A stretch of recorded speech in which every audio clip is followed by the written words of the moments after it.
Hey, everybody. My name is Chris Mayer. I am the Paul Milstein Professor of Real Estate at Columbia Business School. And I want to welcome all of you who are joining us for today's webinar.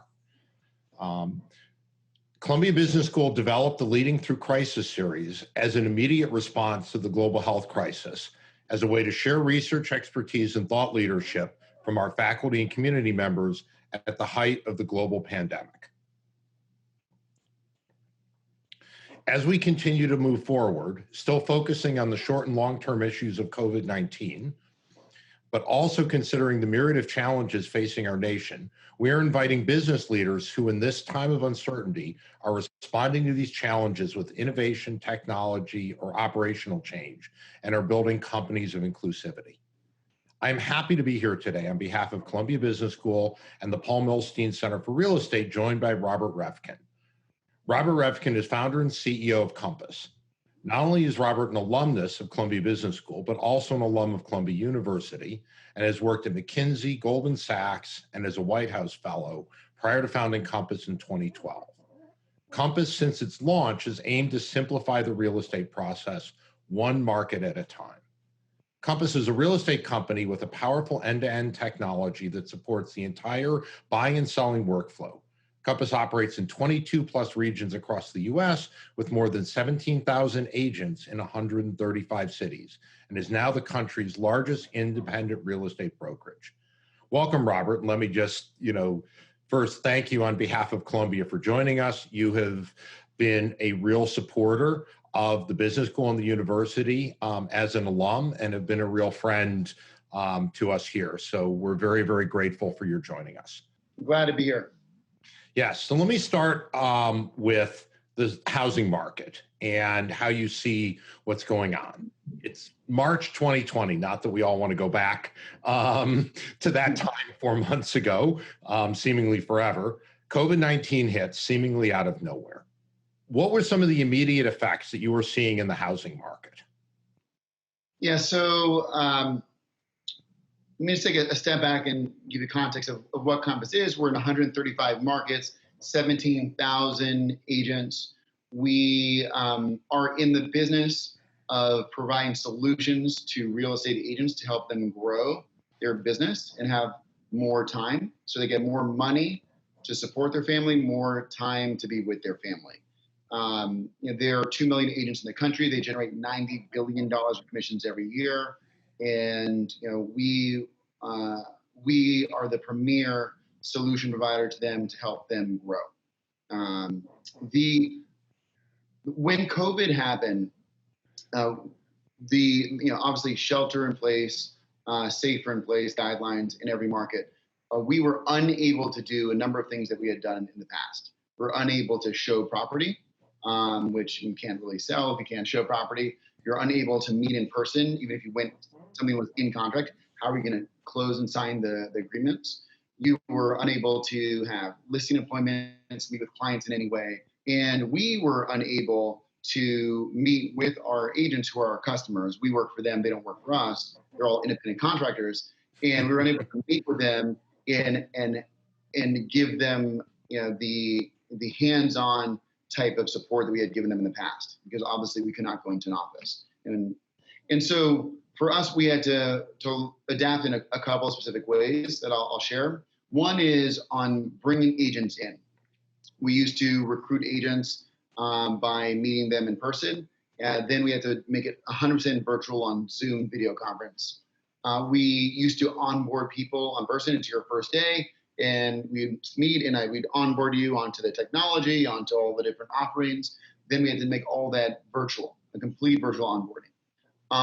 We had, of course, a tool set for agents, but we started creating a number of tools that were virtual by design. So examples would be virtual open houses. So you can create an open house. When people see the open house, the listing, it doesn't just say visit the property between 2 to 3 on Saturday. It says you can click this link and you can come into a Zoom video conference effectively, and I can show you the property and answer questions. We had virtual tours where you're a buyer and I'm your agent, and I can say, stay in the Hamptons. I know you don't want to come back to New York right now.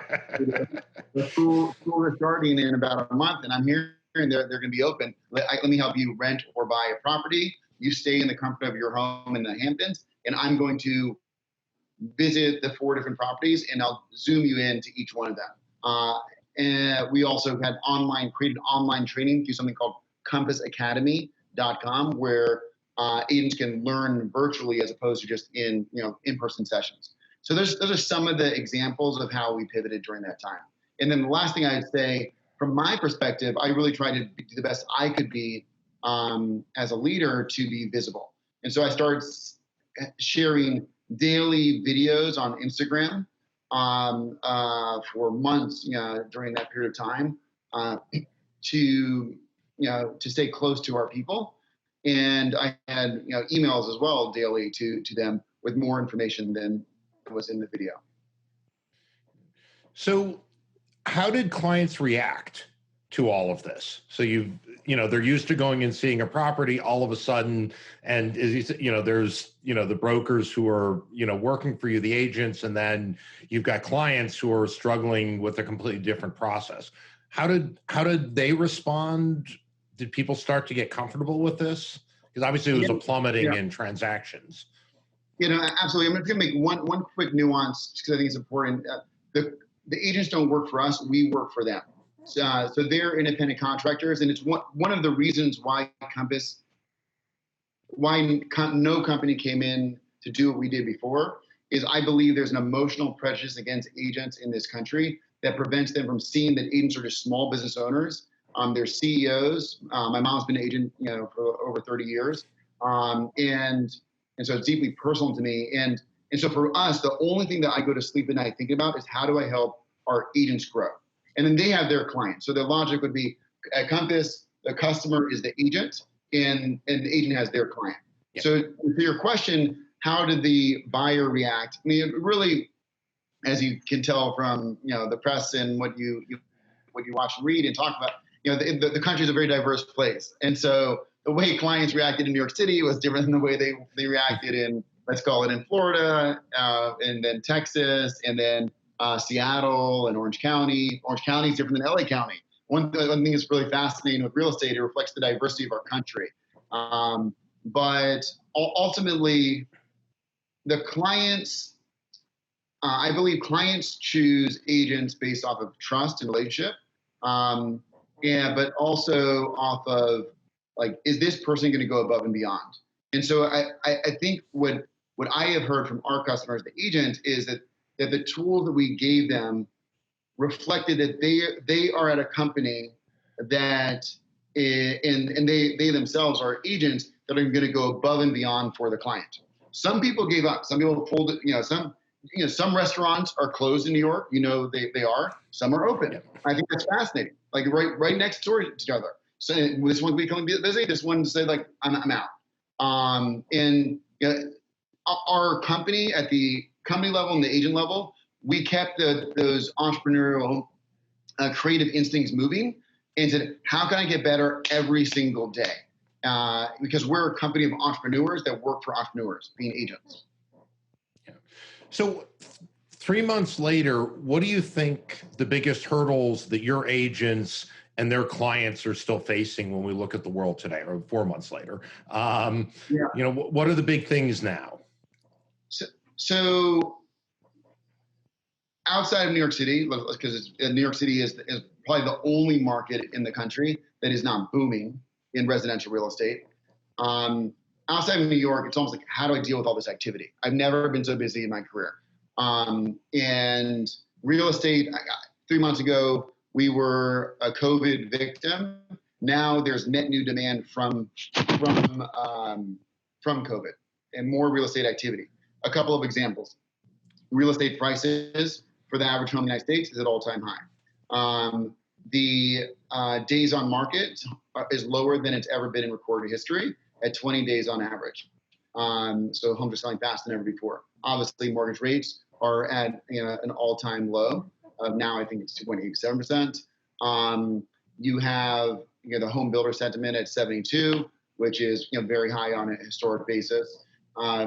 And you have the people, the consumer the clients never so intimately aware of the inadequacies of their home. Everyone's asking themselves, do I have enough bed? Do I have the right, outdoor space, indoor space, the right home office? And if the answer to any of those questions are no, go call an agent. The second home market will never be hotter than now, period. Like there will never be a point in our past or in our future as a country where the second home market will be as hot. Because people aren't going to go travel and people want private pools. You also have the suburbs outside a place like New York City, busier than they have been in over 20 years. In New York City, I look at it and say, like, this is the perfect time to buy, right? You actually want to buy when there's not demand at a historic rate. And so this is a great time to take advantage of a lot of inventory and good negotiability. But New York is slower to come back than other markets for a couple of reasons. One, legally, they were not able to show properties until late June, right? Every other market you could show properties. That's one. Two, there's a sentiment that crime levels are not headed the right direction. And I think that's created some fear, particularly in the high end. We are actually seeing, though, in the sub $3 million property rent point, activity is busier than it was this time last year. So I'd say the market of New York that's really paused more than others is the 5, 10, 15 million plus. Yeah. What do you think? I mean, unemployment results came out today. For those of you who are watching on, who are watching a recording of this, another million plus number in terms of unemployment. Unlikely that the federal government is going to continue the unemployment assistance that it's been providing in the economy, which has kind of helped, millions of Americans, who have had issues. And you still have a lot of people who are, on forbearance plans, not making their mortgage payments. What do you think we're going to see medium to longer term? We have this initial wave of people trying to figure it out, but then over time, there are concerns about New York and whether New York is still going to be, as important a place if people can work from home. We have a question in our, 2 questions about this in the Q&A. What do you think medium and longer term we're going to see? Yeah, I'm just looking at the questions as well. So look, I'm a buyer of New York. Now you got to take everything I say with a grain of salt because I'm hopelessly optimistic and very positive by nature. So which is great, by the way.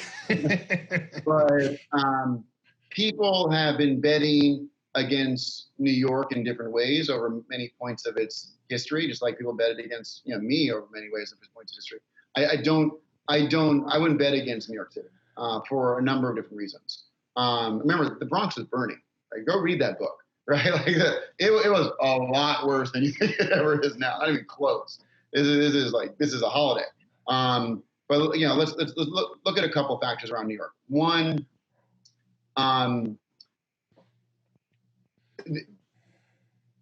the city over the long run will continue to be a place where there's energy, where there's entrepreneurialism, where there is activity, where there's excitement, where you can grow as an individual and as a professional. And that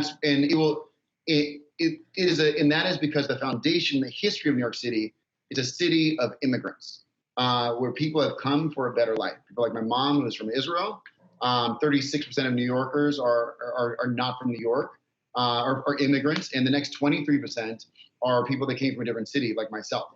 And so 60% of New Yorkers are not from New York. Now, there's no environment where 60% of people are like coming from a different place where there's not going to be energy and opportunity.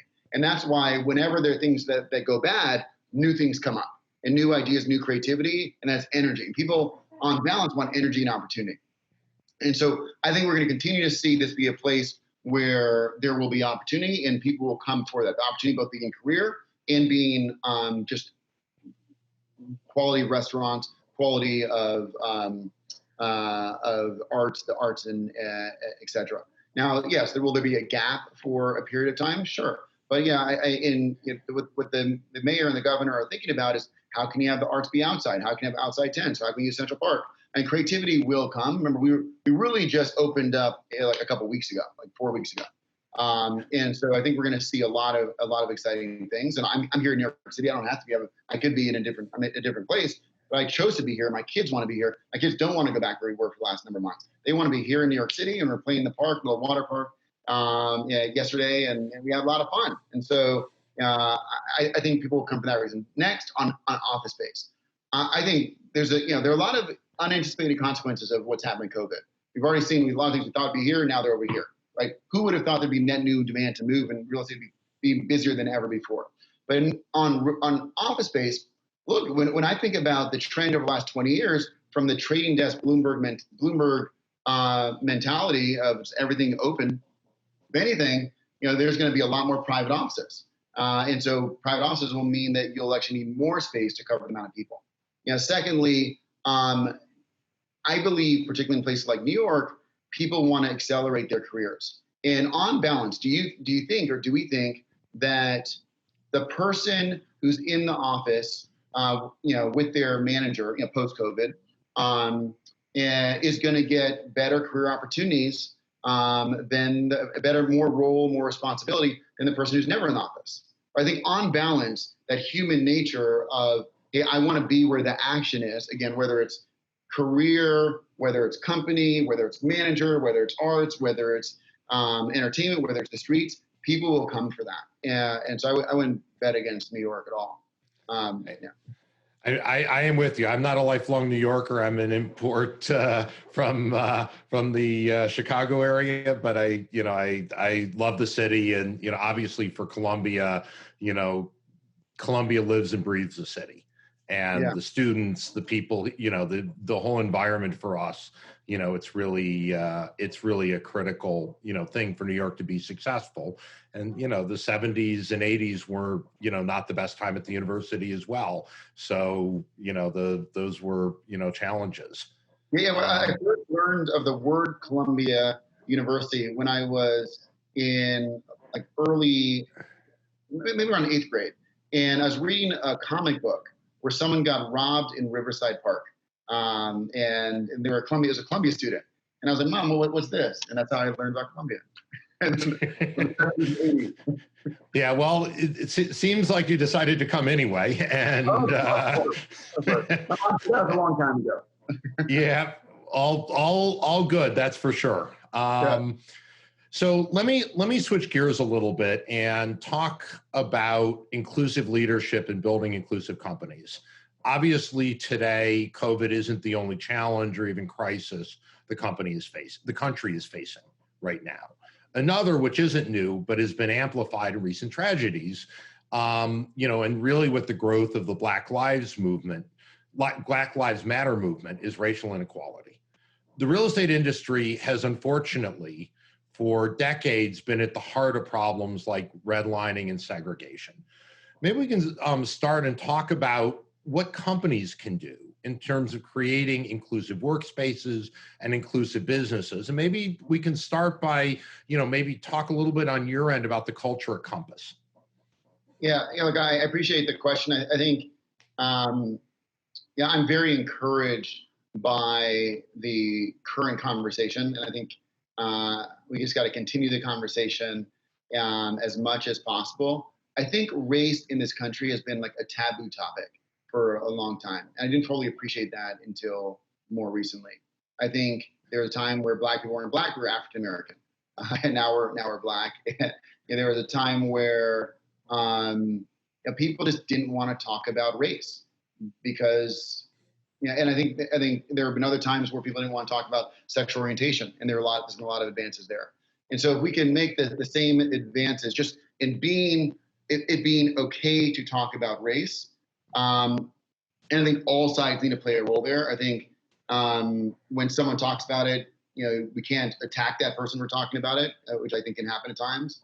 And we guys got to make sure that everyone's views are included, and that it's okay to disagree and to communicate. Like I guess a different way to say it is, how can anything advance if we don't communicate? And I don't think we've communicated really until now. We made a lot of progress, but there's more to be done. Like maybe I could share a little bit about the culture of Compass and how it came to be. My That'd be roots great. are, I believe deeply in the concept of belonging, that everyone should have, should feel like they belong. And I was raised Black and Jewish. My mom was from Israel. My dad was from Louisiana. He died when I was very very young. But when I was born, my mother's parents, you know, when she told them that I was born, they only asked one question. It wasn't is he happy? It wasn't is he healthy? It was just what is he? Right? That was the state of race back then. She knew that she dated an interracial, and she said he is Jewish and Black. And then they hung up the phone. They never talked to her again. They gave her $1 of her, what would have been very sizable inheritance. The dollars to say, "I hate you," right? Because you need to get this. I still hold the grudge, and I never spoke to them ever. But I I do believe that at the core, I felt for a long time like I didn't belong, right? For in synagogue or in bar mitzvah, did I belong? I was Black. Around a lot of my Black friends, I'm Jewish. And single mom, all kinds of different stuff. But I want to create a company where no matter who you are, you have, that you belong. And so if I were going to say the message that I want everyone to feel when they walk into the door is that the first step of creating belonging is just saying, as a company, I see you and you are welcome here. You mentioned sexual orientation a moment ago. We have to remember that Pride started with people at Stonewall saying, "This is who I am. Who I am is just fine. And I refuse to allow you to do something to me because of who I am."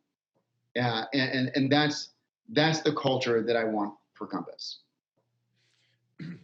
So are there do you have an example or two that you can sort of talk about that might sort of say, how do you implement this? Because I think one of the challenges that, that CEOs have is how to translate some of this into action. And I think with the Black Lives Movement, a lot of that conversation has been, how do we translate some of this openness and inclusionness and the way people are thinking differently about the world into tangible steps?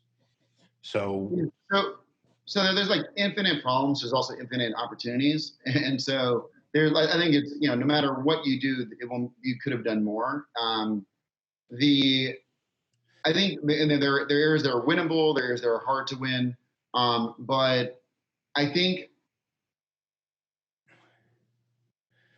Warren Buffett once said, like, if you want to fix schools, what you would do is you would, this is not practical, but you'd eliminate all private schools. Every school is just a school, and everyone, you get your school by lottery. And then what it would do is it would make all parents care about every school because there'd be equal advocate. Parents would equally advocate. Every school would have equal people advocating because it would be because you could go to any school and the parents wouldn't know. I think one step that we can win as leaders is just treat, regardless if you are Black, white, woman, gay, lesbian, whatever you are, tattoo, no tattoo, earrings, whatever it is, that it treat everyone and make sure your company is treating everyone the same. Like if you and maybe people don't always notice, like maybe I notice a little more because of my background, but I could tell when like a certain category of person isn't talking as much as others. I can tell when a certain category of person is like sitting in the back, not in the front. Like there are ways to make it just things more balanced, both in speaking roles that you can give people, in images. And again, no one's perfect. I wish we were much, much better. I wish I could do it better. But I think that's one. Making sure that if you were born in the ovarian lottery, again, Warren Buffett, you didn't know who you would be born as or who your children would be born as. It could be any of these people in your company. Would this company make them feel like they belong? And just thinking that way. Now, very specifically around Black opportunities, and there's so many things to do, but I do believe internships are something that can really, really make a difference. I went through internships in terms of every my summers through like minority internship programs, but there are ways to give opportunities to people, yeah, that can really make a difference for them in a way that isn't that costly to you as a company. And it can be a feeder for them, for you to mentor them and grow them so they can then come full time. So I think internships is one, like every company should try to have a minority internship program because it'll be built over time, and that's how you can get your great talent. Secondly, along those lines, I think there's sponsorship versus mentorship. Mentors are easy. They're people that talk and you have a good conversation. Sponsors are people that are willing to use their personal or social capital they'll give it to somebody else to help them do better. I've had over 20 sponsors in my career that have given their capital to me and to allow me to move forward. And so I think looking in your company and say, who are the people that are Black professionals who almost definitionally are going to feel alienated in some way, because unless it's a company that's majority Black, and can I give them sponsorship to help them grow? The third thing I would say are board opportunities. The Black America is 15% of the country, but the board's only 8%. We brought on a Black board member named Pamela Thomas Graham.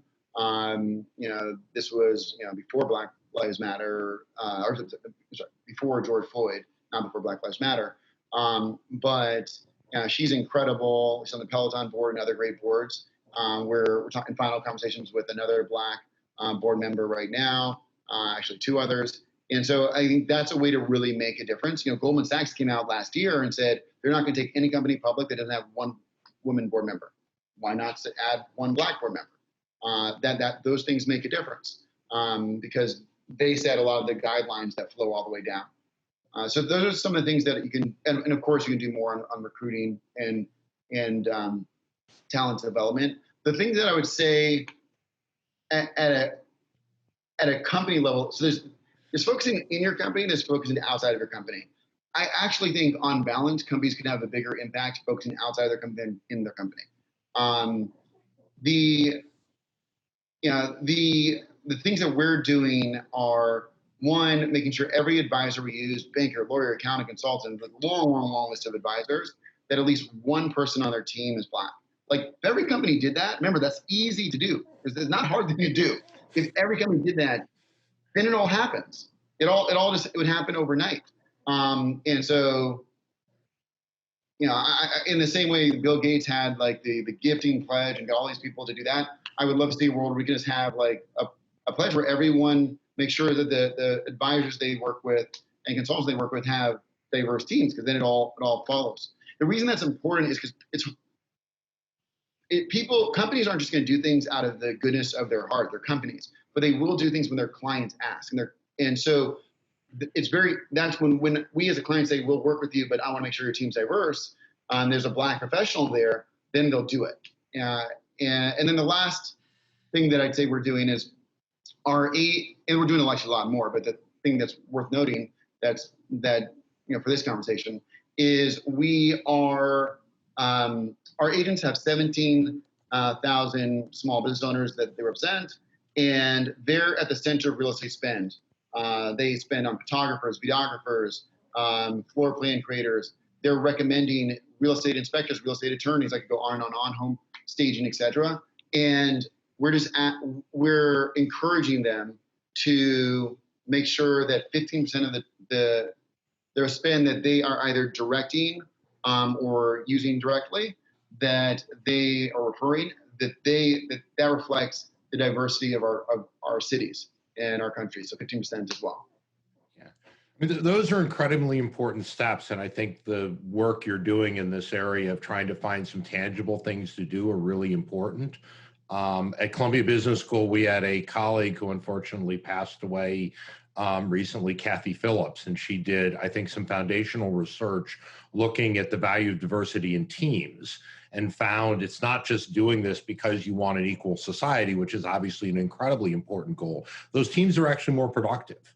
And when you have different perspectives that you bring to the table, the research supports the idea that this isn't just, as incredibly important as inclusiveness is, it's also about having the most high performing groups and people who bring different perspectives to the table and different thoughts. And so those things, this isn't an either or. You can really be successful in business with diversity as being a real part of what we're doing. Compass obviously operates in environments, and I think you've talked a lot about this, but just both technology and real estate are industries which have historically been, rough. And so, from an inclusionary perspective. So you've talked about working with, with teams and trying to bring in consultants and outside folks that have, that bring in more diversity.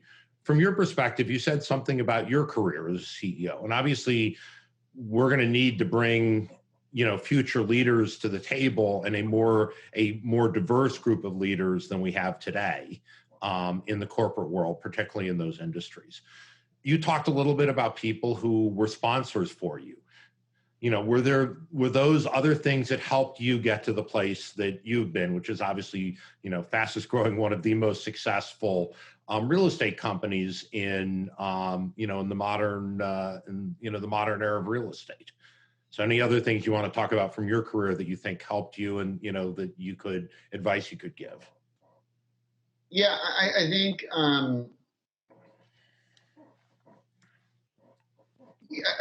I think there's a Black professional side and there's like a professional side. On the Black professional side, definitely sponsorship, definitely mentors, and definitely nonprofits. I was in 7 nonprofits in high school and college. Interesting. Yeah, definitely, and they all gave me career development, college support, 2 summer internships. Definitely. Being really engaged with other Black professionals and creating a support group. I think that's important. As a professional, I think for me, and everyone's triggered differently, so you have to, you got to be who you are. You got to be your authentic self and be happy with that. But I think for me, it has been about being delusionally positive about the future. I would never have guessed that. and remember, my mom was an immigrant. I think a lot of it just, that's why I love our agents. They're delusionally positive about like this. Every year is gonna be their best year. Like it's what you need to be in order to deal with rejection every single day as an agent and still move forward. I saw my mom as a life insurance agent, then a real estate agent, get rejected every single day as a single mom with parents that disowned her, with never having a man truly love her and treat her the way that she should have been treated, but still move forward. And she instilled, and so if she can deal with that, then like anything's possible. And she just put that into me where, I applied to 400 scholarships to go, when I went to Columbia. And I got 7, and I was the top of the world. Congratulations. I didn't think about like the 393 we didn't get. I got a C average in high school. And my college admissions officer told me not to apply to Columbia, but I still did. And I applied to a bunch of schools, but I got into Columbia. Out of college, I applied to, I think it was like 14 or 15 different places. Didn't get any, but I got to McKinsey. On this call, you know what that means. And so with every success that you read in my kind of introduction, I have so many more failures, like so many, it's unremarkable. And so I've actually, I believe at the core that every disadvantage is your advantage because it gives you the motivation to work harder and to succeed. And I actually get more excited and work harder the more people tell you, you can't do it. You're going to fail. You're not going to succeed. You're going to blah, blah, blah, all that. And I channel, and sometimes there's like movies, I only saw Black Panther, where like he channels all of his ancestors and get the strength. I actually like if I want to work like harder than ever in any moment, I channel all the haters, all the negative people, all the people that told me you can't, you succeed, you're gonna fail, slow down, and then he could work all night.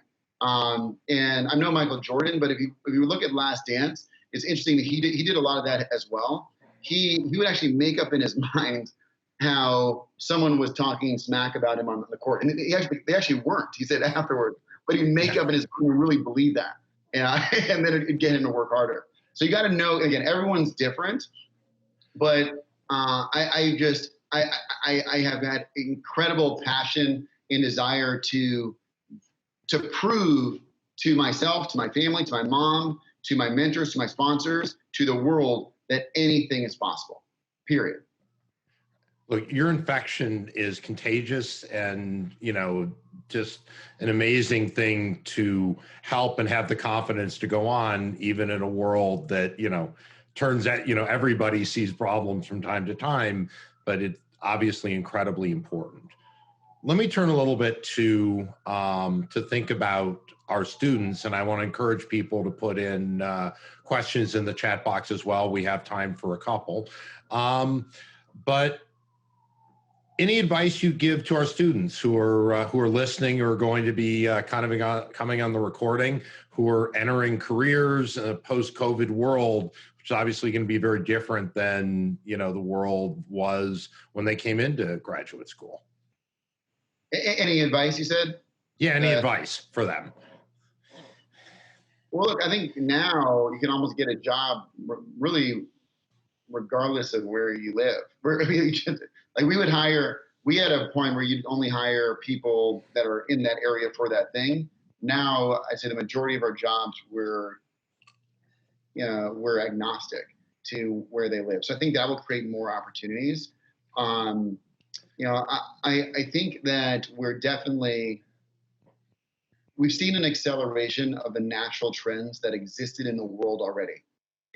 Gyms to Peloton, retail stores to Amazon, movie theaters to Netflix. I finally got rid of my cable. Finally, I've been trying forever with my life. So you're a cable cutter. And all these kids, because we have younger people in our company. They're like, I say I have cable, they look at me like to the side like this. Huh? They don't know what cable is. It's like a rotary phone. and so my point with all that is, great wing, Gretzky coat. Go to where the puck is going to be in ice hockey. We now know where the puck's going to be, right? The puck is going to be in software, right? It was always that case, but it's being accelerated, and it could not be more obvious. And think about what kind of world with these trends continue to be accelerated, are going to be created, and what's your place going to be in that world, particularly given if you're a student, you have a long career ahead of you. And I just make sure that you're part of that software revolution. There's no scenario where it's going to go back. There's too much strength and success and scalability and efficiency, and it's magnifying on top of each other when you have AI and machine learning, and it's getting stronger and stronger. So where do you want to be in that? Yeah. So I see some questions in the chat box. There are two of them I'm going to combine into one, which are basically, I think you may have partly answered them with this. One of them is, what are the areas Compass continuing to invest in the second half of the year? And the second one is, what are the goals you have company for the next 3 to 5 years? So those combine nicely, short-term, long-term. How are you thinking about building Compass, and where do you see your company going? Well, let me start by sharing something I wish I would have known a long time ago.